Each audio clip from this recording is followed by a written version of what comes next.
Arrête ça si tu veux retrouver ta santé et ton énergie.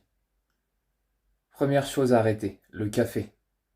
Alors, bien souvent, on a tendance à penser que le café, c'est quelque chose d'assez commun, quand même, dans le monde, assez banalisé. Presque tout le monde boit du café, ou en a bu dans sa vie.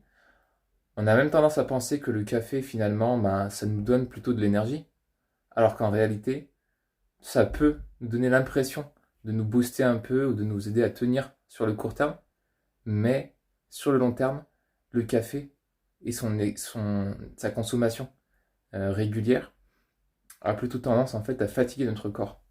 Le café qui est un stimulant va finalement sur le long terme consommer les réserves d'énergie, vider les réserves d'énergie du corps et notamment fatiguer les glandes surrénales qui sont la batterie du corps.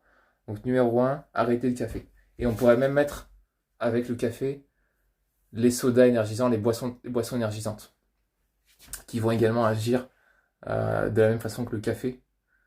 Bien souvent d'ailleurs elles contiennent aussi de la caféine. Elles vont également agir de la même façon en stimulant le corps, mais en vidant ses réserves d'énergie sur le long terme. Donc café, boisson énergisante, stimulante, à arrêter, ou au moins à grandement limiter. Mais le mieux c'est au moins d'arrêter pendant une période pour voir la différence et pour se rendre compte qu'en fait, ben, on n'en a pas besoin.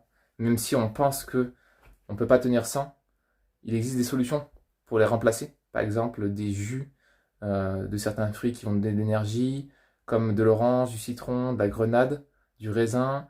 Également, on peut se faire des infusions, par exemple des infusions avec du gingembre, qui est une plante, qui est une racine, qui va vraiment avoir des propriétés adaptogènes et qui va nous aider à avoir quand même une sensation d'énergie, mais pas en vidant les réserves d'énergie du corps comme la caféine.